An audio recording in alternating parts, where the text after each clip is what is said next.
Bonjour et bienvenue dans Répétition Minute, le premier podcast horloger en langue française.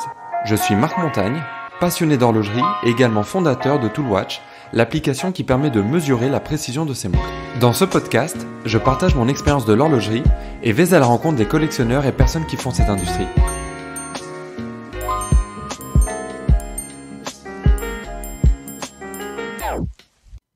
En s'intéressant aux montres, on entendra forcément parler du cas des montres qui se revendent bien plus cher qu'elles n'ont été achetées, et ce, à peine sorties de la boutique.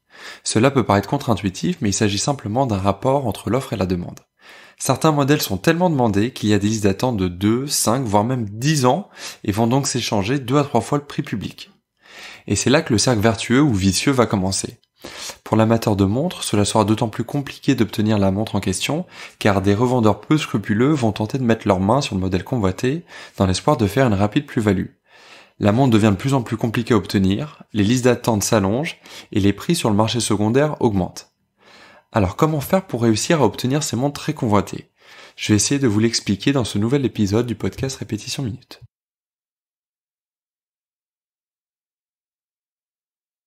Pour les marques, il y a une sorte de paradoxe.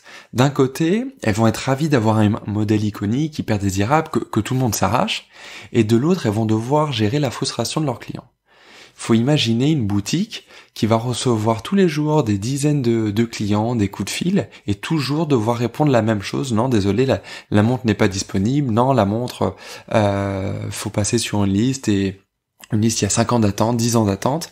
Ça génère énormément de frustration auprès des clients et qu'il va falloir gérer. Le client va pas forcément comprendre pourquoi, s'il a l'argent, s'il veut acheter la montre, pourquoi on va lui refuser cet achat. Mais des fois, c'est tout simplement pas possible. Et alors les marques vont ensuite pouvoir se permettre de choisir leurs clients. C'est un luxe, mais c'est aussi d'une certaine manière obligatoire. Par exemple, si une marque vend une pièce à une personne qui va la revendre aussitôt, pour la marque, ça va être une situation compliquée à gérer, parce qu'à la fois elle va avoir un manque à gagner, elle va pas apprécier qu'une personne se fasse de l'argent sur son dos, et puis elle va avoir 2 autres clients frustrés. La première personne frustrée, ça va être la personne qui était juste après sur la liste d'attente, qui s'est fait piquer sa place par une personne qui était qui voulait souhaitait simplement revendre la montre, et la deuxième personne frustrée, ça va être celle qui va l'avoir acheté plus cher que son prix officiel boutique. Et ça, faut bien comprendre que c'est pas dans l'intérêt des marques. Donc les marques vont suivre de très près la situation et ne vont pas hésiter à agir si elles repèrent qu'un distributeur va alimenter un marché parallèle. De la même manière, elles vont également suivre les petites annonces en ligne, par exemple, et vont repérer si un client, à l'aide des numéros de série, va revendre une montre qu'il aura achetée quelques jours auparavant. Ce client-là sera banni et n'aura plus accès au modèle convoité dans le futur. Alors, les marques, comme je vous le disais, vont choisir leurs clients. Le client qu'elles ne veulent pas, ça va être le client de passage, qu'elles ne peuvent pas fidéliser, qu'elles ne connaissent pas, qui va venir comme ça dans la boutique de but en blanc et qui va demander à acheter une montre, ou encore un client qui va appeler toutes les boutiques comme ça au téléphone. Ça, pour elle, ça représente pas le client idéal. Le client idéal pour une boutique, ça va être un client qu'on peut fidéliser. Donc idéalement un client du coin, un client local, qui va avoir un intérêt sincère pour la marque et qui ne va pas chercher à revendre la montre. Vraiment le client qui va se l'acheter pour soi.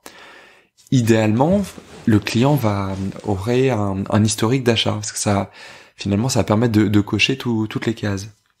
Si un client a un historique d'achat, c'est que c'est un client qui est récurrent, qui est local, qui vient régulièrement.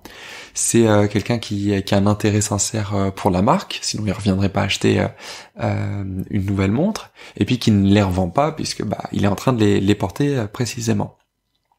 Alors il existe aussi le cas de boutiques qui vont, et là ça va être un petit peu malhonnête, chercher à forcer la main de leurs clients potentiels en leur disant voilà, si vous achetez tel autre modèle, je pourrais vous favoriser dans le cadre d'une liste d'attente. Ça va pas être vraiment une pratique qu'on va avoir tendance à recommander.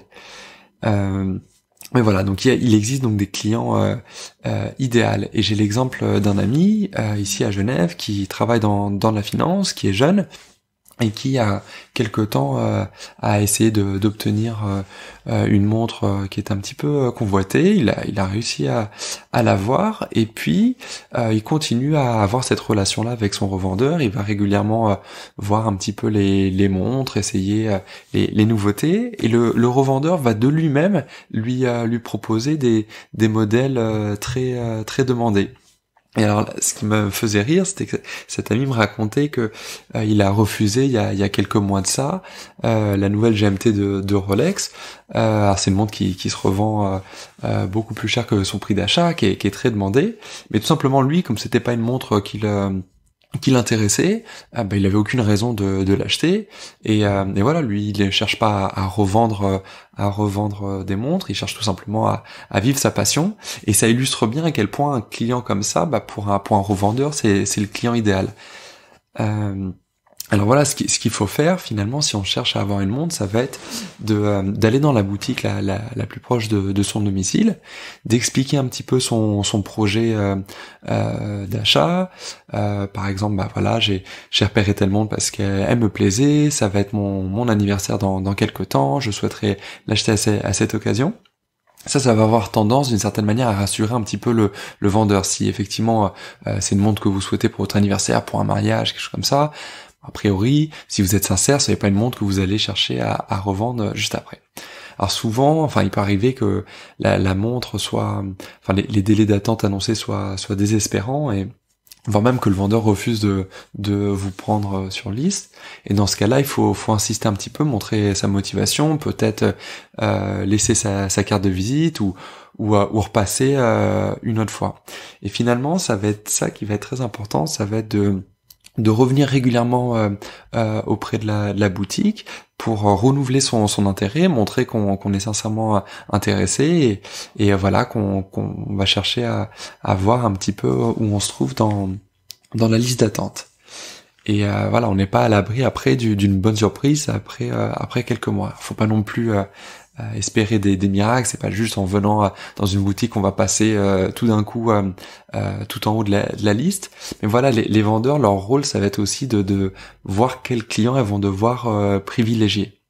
Après, il y a toujours la possibilité d'acheter la montre sur le marché secondaire, mais cela va faire qu'empirer le problème. Finalement, il ne s'agit que d'avoir une bonne relation avec son vendeur et de s'armer d'un peu, voire beaucoup de patience. Les marques doivent tout de même vendre les montres qu'elles produisent, et elles vont donc les réserver pour les clients qui présentent le plus d'intérêt à leurs yeux. Et avec cette bonne relation que vous allez créer avec votre vendeur, ça facilitera aussi dans le futur la prochaine montre qui va sortir et que vous essaierez d'avoir.